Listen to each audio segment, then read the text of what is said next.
Hello beautiful soul! Welcome back to my channel. This is my channel Amir from Japan. Kabay Taurus, this reading is for you. Tingnan natin ang iyong March 22 to 28, 2026. Maraming salamat muna sa mga subscriber, new subscriber, cross-watcher, at sa mga bagong pasok dyan. Welcome na welcome kayo sa bahay ni Ate Aimee. Salamat din sa naktabaran po sa inyong mga comments at sa mga nagpa-personal reading. Marami pong salamat. Kung gusto nyo na energy nyo lang talaga, ang gusto nyo makuha natin, all the details is in description below. Pakicheck na lang. General reading tayo. Taurus, kunin mo lang sa'yo at itapon ang hindi naman talaga sa'yo. Maaring vice versa. Energy mo, energy ng person mo, energy ng malapit sa puso mo.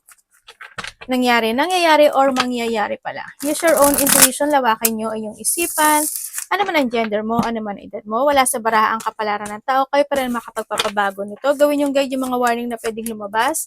Hindi yung negative, it's a warning para magkaroon din kayo ng idea, awareness, change of decision, action, tsaka pwedeng maiwasan. Pero kung gusto mo talaga na positive reading lang gusto mo marinig, pasensya na baka ma-disappoint ka sa reading ko. Pero try to analyze nyo yung reading natin, Taurus, kasi para magkaroon kayo ng positive outcome. Dan nakakarinig kayo ng positive pero hindi nyo alam kung ano yung magiging outcome nun, okay? Maaring makatulong sa inyo. Try to analyze. Energy reading tayo. Okay, Taurus, andito yung sitwasyon na na maaring busy yung iba, no? Maaring busy kayo sa pagtataguyod ng inyong mga goals this time. Because, siyempre, lahat naman tayo gusto natin na stability. Na yung pag-isolate, no? Sa mga sitwasyon, pinipilit at nagpupursige ka dito sa sitwasyon. But still, you want to try to make it balance any situation in your life. Na doon talaga na wini-work it out mo talaga para makuha mo lahat ng goals mo sa buhay mo, no? You keep moving. Kung ano ba, kumbaga hindi ka mapipigilan na doon sa point na yun. May business ba iba? Iba dito, you have a business, malaki man o maliit yan, o may mga sarili kayong pinamumunuan, no? Na situation. Ano ba yan, anak? Yun ang nakikita ko sa iba sa inyo. Yan, magkakaroon ng mga maaring may dalawang tao sa buhay mo na medyo nakakaramdam ka ng painful sa kanila or nahando yung point na may mga type siguro na hindi mo sila naiintindihan or hindi kayo nagkakaintindihan, pwedeng nahando sa point na yun, no? Yun na nakita ko sa iba. Hindi ko alam kung sino siya sa buhay mo. And then also, sa iba sa inyo is nahandun din yung point na you giving your support kasi may support ako nakikita, may support ako nakikita dito.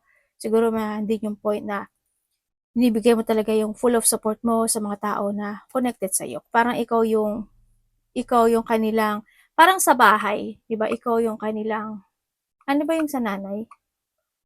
Ano ba yung haligib? Hindi ko wala ako alam dyan talaga. Egot si ate. Kasi mas matatanda yun. Parang ba sinabi mong, pag halige is tatay? Ay, yung nanay, yung bubong. Hindi ko alam. Basta mga ganon. Kung baka siguro ikaw yung bubong at ikaw yung dingding. Yan ha, doon sa point na yun. Pagdating sa kanila. No? Yun. Ikaw lahat. Yan. Nandun sa point na yun, ano. And then, syempre, nandun din yung magkakaroon ng mga no. Ay, may hinihintay ka? May hinihintay ka umuwi? Or dumating? O bumalik? Para may hinihintay. May paghihintay ako nakikita sa'yo. Hindi ko alam kung ano hinihintay mo. Yung sa iba naman serious, magkakaroon kayo ng mga getting together. Yeah, may mga getting together, celebration, ano ba to? Mga family unity, reunion, surprise parties, event, mga ganyan. O kaya getting together ng mga close relationship, mga ganyan, pagkikita-kita, having fun, happiness and enjoyment, yan. And then also, is sa iba sa inyo, is siguro within the 4 days, 4 weeks, 4 months, minutes man yan o hour, or a year man siya, no? Or 3, ganyan. Nahando yung point na pwede maganap o mangyari yon sa iba sa inyo. You will enjoy the fruit of your labor and success. Nakikita ko rin na parang there's an stability situation. May magtatapos daw sa buhay mo. End of the cycle. Magkakaroon ng mga transformation or may binahado yung point of waiting for transformation or waiting for ending the situation. Natin yung point na yun. Yun ang nakikita ko dito.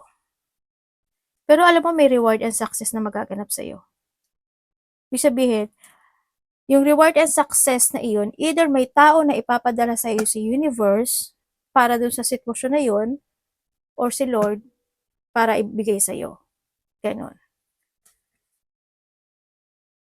Halimbawa, yung kapatid mo, yung anak mo, yung pamangkin mo, yung asawa mo, pwede na rin. May ipapadala sa iyo. Pero mas bata to sa iyo. Or meron kang marireceive. Ganun. Pwede, paano magkakaiba kasi, halimbawa, sa isang Taurus, magagaling sa isang bata, sa isang Taurus, magagaling sa asawa niya, sa isang Taurus, magagaling by the messages, diba? Mga ganun sitwasyon. Ako nakikita. Magkakaiba, hindi pwedeng pare-pareho. Okay, meron kang Capricorn, Scorpio, Gemini, Virgo. Yan. Namatay. Either pwede rin na naka-receive pala na information, no? Iba sa inyo is may mga lungkot ako na nakita. You're feeling emotions, nagkakaroon ng mga reflection from the past, pwede may mga hindi naging maganda in the past, o naging mahirap, mga sitwasyon sa nakaraan, pwede nagre-reflect sa'yo, may mga bagay ka na din-desire or gusto mong panindigan, or may mga something paninindigan or actions na ginagawa, but still, there's a delay, no? Nandun yung point na yun. Siguro iniisip mo, kailan kaya matatapos to, parang kanina, di ba? Kailan kaya ganyan, mag-i-end yung situation. And may mga delay situation din. Ako nakikita sa Taurus, o magkakaroon lang tayo siguro na pagpapaliban, o may mga madidelay, o ipagpapaliban. Nandun sa point na yun. Mahilig kayo sa kape? Yun, ingat lang. Siguro pag mahilig kayo sa kape, drink moderately, no? Kaya baka na high blood kayo. Sabay ka din. And then also, hindi yung mga kalungkutan. Like I told kanina, may mga kalungkutan, may mga big problem na pwedeng dumating sa'yo, or hindi man sa'yo, is pwede rin ito sa mga tao na who's connected sa'yo. Kaya pwede na yung point na sila yung nagiging big problem mo, sila yung kinakalungkutan mo or stress tulad ng kanina, di ba sabi ko sa'yo. And then, yun nga, sana walang nawalang buhay, or kung may mga alaga kayong hayop, sana wag din naman kasi nakakalungkot naman talaga, yun. And then also, may mga pang-aabuso, no? Either aabusuduhin mo yung sarili mo, or someone's abusuduhin ka, kanya vice versa, may mga debate or may mga hindi pagkakaintindihan or conflict, malaki man o maliit dyan. There's a hard work situation ako na nakikita sa'yo. Siguro talagang you do your hard work talaga, no? Yan, maaaring may mga pain ka na mararamdaman. Hindi ko lang in what way, pwedeng sa trabaho mo, pwedeng sa mga physical activity mo, kung kanino at saan man yan, may mga doubt, may mga, aray ko anak, ang sakit. Anak ko, ang sakit ng balikat. May mga doubt, pagkalito, pag-aalinlangan, at may mga lack of clarity situation ka raw. Yun. Kawalan ng katiyakan din. May taong may sikreto, no? Dito sa situation mo. Or pwedeng nandun yung point na pagdating kasi sa'yo, siguro you're hiding your feelings, pwedeng nandun sa point na yun, na kahit na minsan nahihirapan ka na, nalulungkot ka, napapagod ka na, hinahide mo pa rin yun. Pwedeng nandun yung point, pwedeng ikaw rin kasi to, no, yun. Ako nakikita. Or maybe, someone who's connected sa'yo, hindi mo lang napapansin, pero handun yung point na mayroon siyang problema. Or mayroon siyang lungkot na nararamdaman. Ganyan. Sa iba sa inyo. Ingat ka sa mga nakakausap mo. Kasi dito sa situation is, may nakakausap ka, or maybe this is you, is, hindi ko alam kung minamatyagan ka ba niya, is may mga inaalam siya sa'yo, or ikaw ito, mga ganong sitwasyon. And also, is, merong mga pangako na hindi matutupad, or pwedeng titiwala. Tama yun. Hindi tutuparin, ganyan. Pwedeng, oy, sige, babayaran kita sa Monday. Halimbawa lang tapos hindi ko pala niya binayaran. Ay, sa next Monday na lang pala.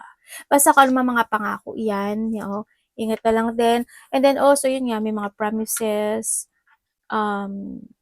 dealing also, no, dealing, communication, or may mga partnership situation. Yung cycle kasi ng buhay mo, Taurus, sa ngayon, sa nakikita ko, is paulit-ulit, no? Yan, may mga paulit-ulit na nagaganap o nangyayari sa'yo. Siguro, balansehin mo na lang din, no? Para mas maging okay. Ganyan. Tingnan natin energy mo, Taurus. Energy ni Taurus.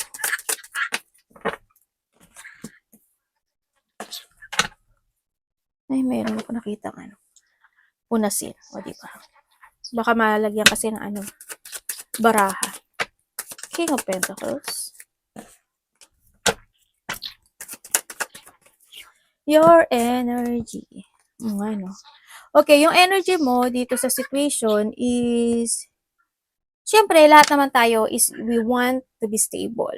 No? Sa pera man yan, sa negosyo, sa trabaho, sa business, in any situation. No?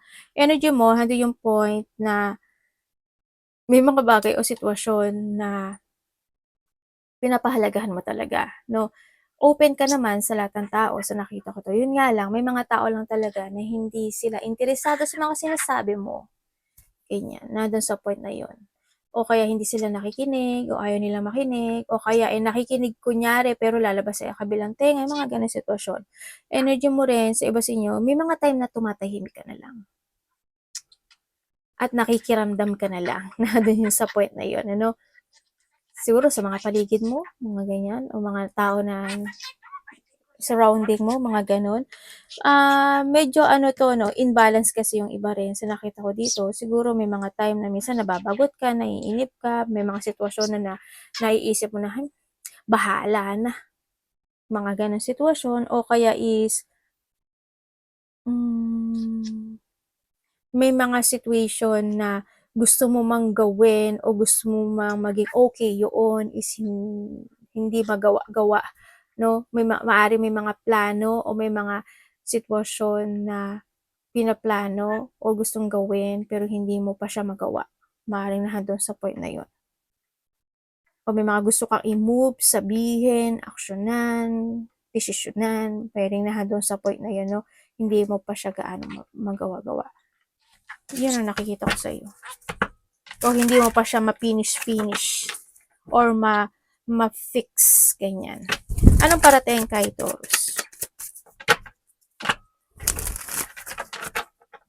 Parang, alam mo, parang pinasasadyos mo na lang yung lahat.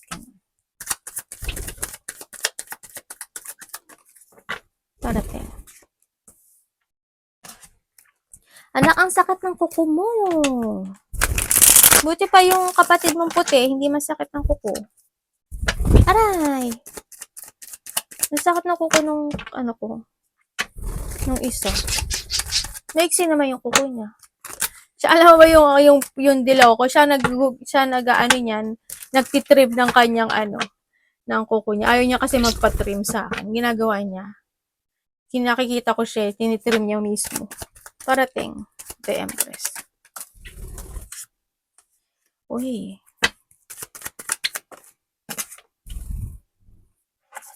Ooh, okay. Ang daming tao. 4, 5, 3 ba kayo? O 2? Pwedeng ito, nanay. 2? 2 ba kayo? 3, 4, 5. Mga ganyan. 4 yung iba dito. No? Okay. Parating sa iyo. Parating sa iyo.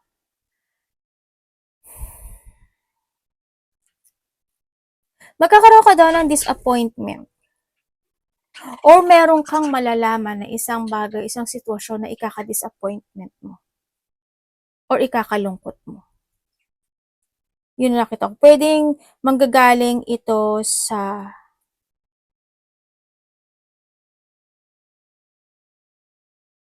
kay Taurus, Virgo, Capricorn, Aquarius, Gemini, Libra, Aries, Leo, Sagittarius. Pwedeng na doon sa point na yun. And then also, Ang nakikita ko na parating sa'yo, yun nga tulad ng sabi ko kanina is, alam mo ang nakikita ko sa'yo kahit na 'di ba may mga ano, alam mo may mga celebrations o kaya halimbawa birthday mo kasi malapit na rin yung birthday mo. Siguro iba sa inyo para hindi kayo mag yung hindi big big parties, ganyan. Puwedeng tatanggi ka or puwedeng 'wag na lang kasi sayang, puwedeng nandun sa point na yun. Yung iba sa inyo ha, yun ang nakikita ko dito. And then also parating sa'yo is someone spying. Either you're spying or someone is nag-i-spy. Nakita ko rin dito may mga within 3 days, 3 weeks, or 3 months man yan, there's a blessing coming sa'yo. May blessing na magaganap or may blessing ka na matatanggap. Ang nakita ko rin dito is merong tao na kukonsulta sa'yo or kakausapin mo, babae. Yun ang nakikita ko dito. Babae siya or ikaw ito sa kanya. No? Yun din. And then also, either kukonsulta or hindi ko alam kukonsulta or hihingi ng suporta. Parang nandun sa point na yun. Yun. Sana ano na lang advice ano. Pag suporta kasi, malay mo yung suporta na yun, pera pala yun. Paano kung wala kang pera? 'Di ba? Kung kasya lang, kung sakto lang, mga ganong sitwasyon, 'di ba? Sana ano na lang, advice na lang, no? Okay. And then also, is may hihingi din ng tulong. Either hihingi sa'yo ng tulong, or tutulungan mo, or ikaw ang hihingi ng tulong. May mga unexpected situation happen into your life na nangyari na noon na pwedeng mangyayari siyang muli ngayon, Taurus. Ate, ano yun? Halimbawa, magkakaroon ka ng disappointment sa tao. Basta nangyari na siya o kaya may mga madidepress ka o kaya is iba dito there's a separation no? O kaya sa iba sa inyo is ano yun, mga intense sa buhay. O kaya may mga conflict tulad ng sabi ko kanina. O kaya is may mga tears and lungkot talaga, ganyan. Basta may mga unexpected situation daw. Yun ang nakikita ko dito. Ang nakikita ko dito is dadamdamin mo yun. Yun. Parang nandun sa point na kahit gusto mong magsalita, pero dadamdamin mo daw eh. Yun ang sabi. Mapapaisip ka na lang. Yun ang nakikita ko sa iyo. Anak, babakang mo na. Sana basta habaan mo pa yung pasensya mo pagdating dito sa situation mo, no? Sa nakikita ko sa iyo dito. May nag-aaral, ano? Hindi ko alam po sino, pero may nag-aaral dito. Nag-aaral ka ba? O may pinag-aaralan ka? Or kasi maraming tao eh. Yun.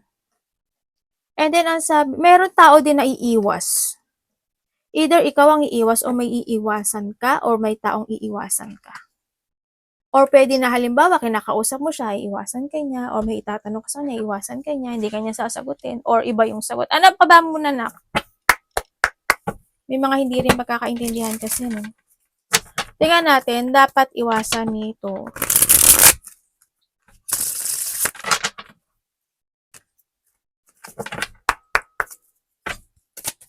Dapat iwasan ito. Naku, mukhang hindi to maganda. Di ba? Sabi ko sa'yo, devil. Kasi namumula. Sabi ko, oh my God. May sungay pa. Universe, bakit devil lang dapat niya iwasan? Anong ibig sabihin?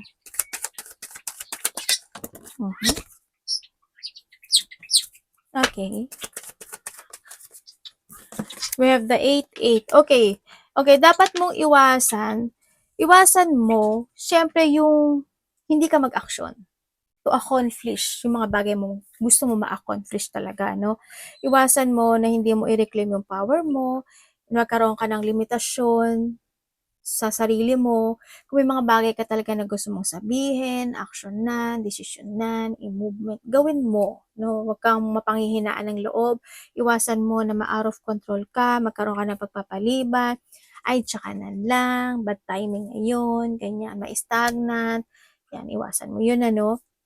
Iwasan mo rin syempre yung hindi ka maging totoo sa sarili mo. Ganyan. Ibig sabihin, hanapin mo yung ikasisiya mo.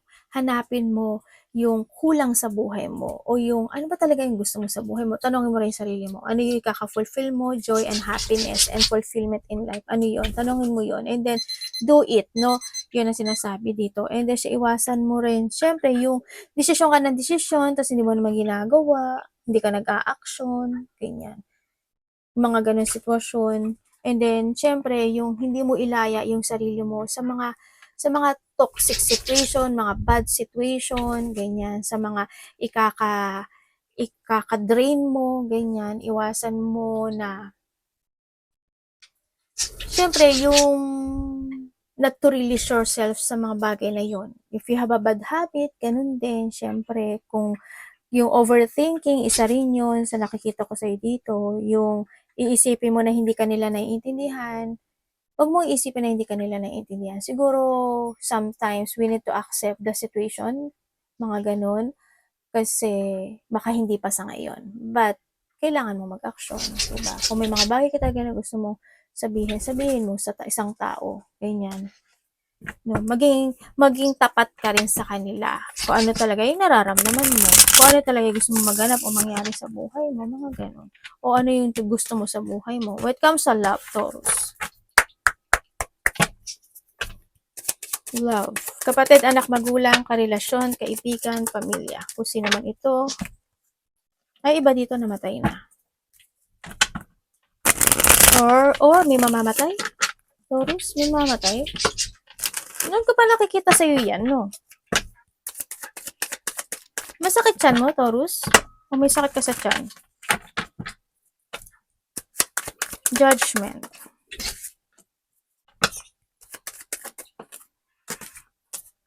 Okay, kung ikaw is single. Ganun. Okay, kung ikaw is single,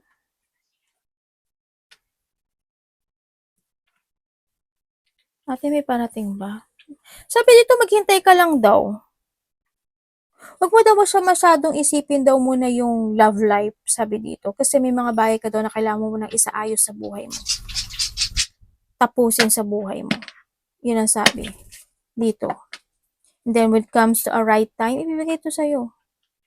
Ibig sabihin, may mga dapat ka munang unahin bago love life sa mga single dyan. Diba? Mag-wait ka lang daw. Patiently waiting ka lang daw. Okay, when it comes naman sa kung may nakakausap kayo o may mga parating this time, ewan ko, baka kung may nakakausap lang kayo ingat ka na lang. Kasi this is a more frustration ang nakikita ko dito. Baka mapasok ka sa option, Taurus. Ingat ka na lang.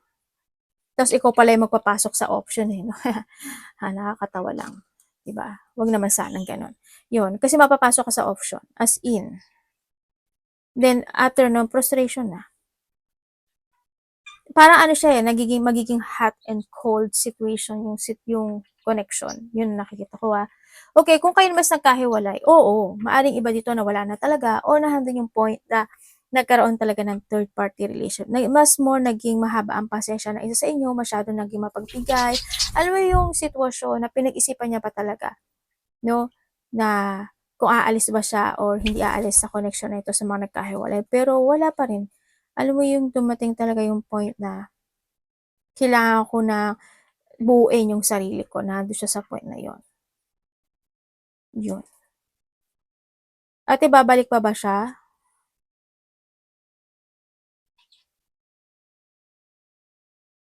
Dito sa sitwasyon kasi, sa iba, is meron siyang gusto niya ng getting together or maybe this is you, pero alam mo yun, nahantin siya sa point na nagiging back and forth yung situation, ano? Yun. Or kung pwede naman na nagkahiwalay na kayo nito, baka nagkakausap naman kayo. Lalo na kung may mga connections kayo na related to a child, mga ganyan. Doon sa point na yun. Kung kayo naman is in relationship na may third party, oo. And I know that you know. I know that you know, Yun ang nakikita ko dito. LDR kayo? Nararamdaman mo naman daw kung nakakaramdam ka ng mga frustration pagdating kung meron kayo, meron. Iniisip mo ba? meron. Siguro ang connection na 'to 'no, sa mga third party, maghihiwalay, babalikan, hiwalay, balikan. Well, mahal ba ako 'te? Mag-ingat ka na lang. Ang layo ng sagot ni ate 'no.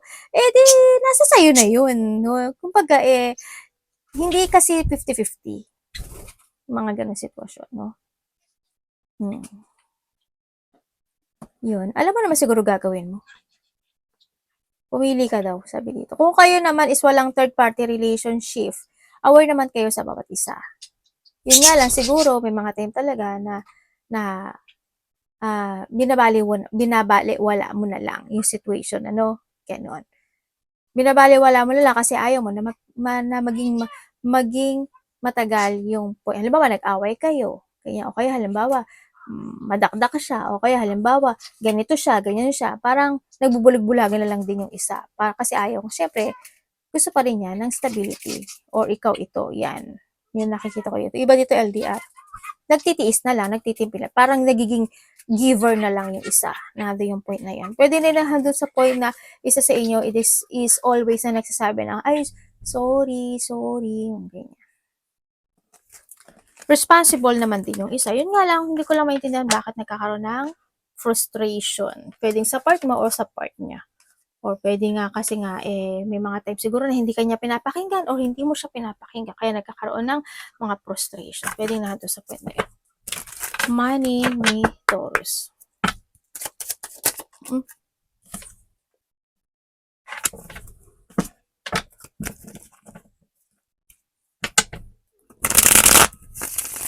Universe, ano to? Sa money niya?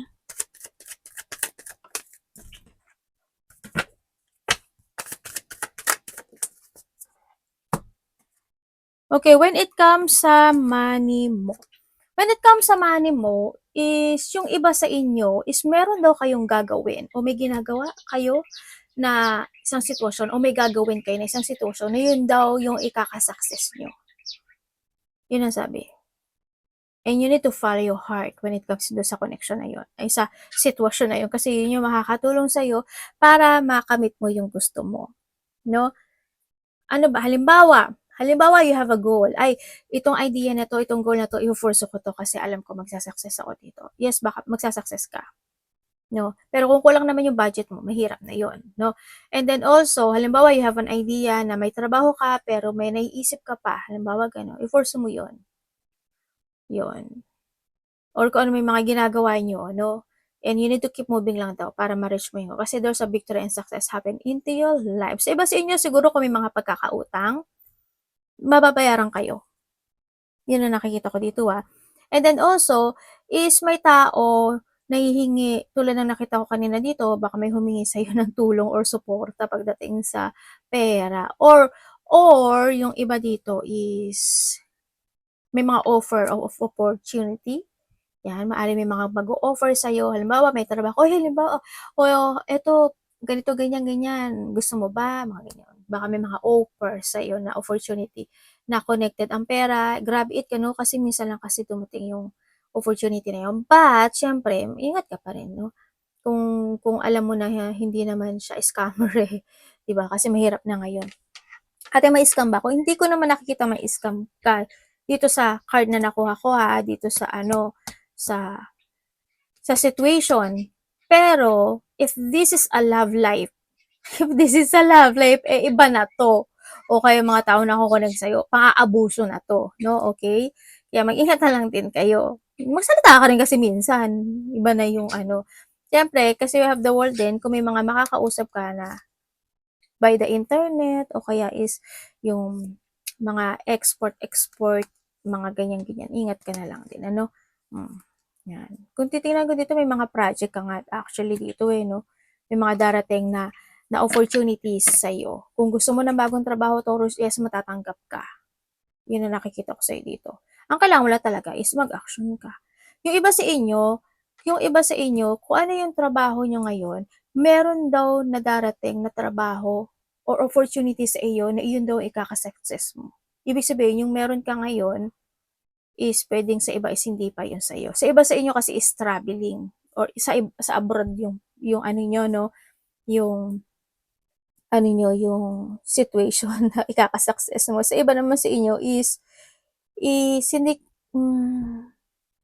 sa iba sa inyo, kasi ikaw yung magiging ano boss or a leadership. Sa iba ha, ganon. Yung may mga ganong sitwasyon. Iba dito mga export, mga ganyan. O kaya is mga travel, mga ganyan. Pero ang sabi dito, merong pwedeng may tao or may offer ka ngayon or pwedeng sa iba sa inyo is may tao mag-o-offer sa iyo. Yun yung makakapagpa-success daw sa iyo. Pero ang the best kasi sa lahat dito is yung own yung sarili. O kaya sa ibang bansa.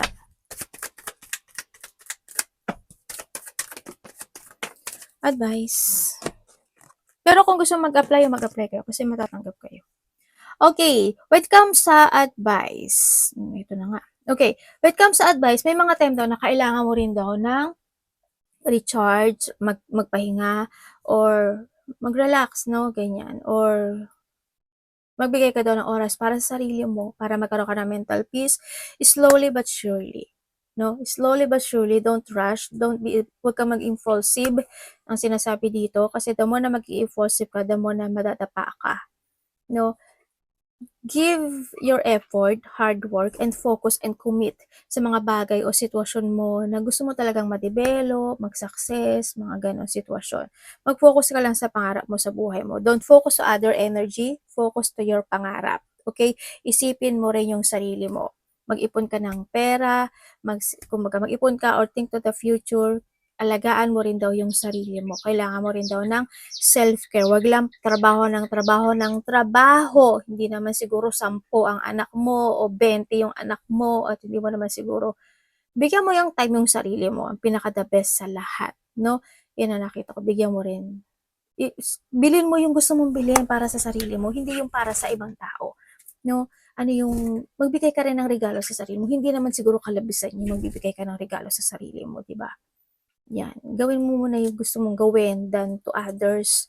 No, Taurus. And be happy kasi the more, ano ka naman, hardworking ka naman tao no? Yan. Kung may mga bagay ka talaga na you want to master it, mastering it. But slowly but surely, no? Huwag masyadong magmadali, ha? Basta focus and be practical also ang sinasabi dito. And concentrate lang talaga, no? If there's is something na need to improve, improve mo. Talent mo, sarili mo, physical, emotional, spiritual, kung ano man yan, no? Focus lang sa mga pangarap sa buhay to fulfill. Arigato namaste, God bless.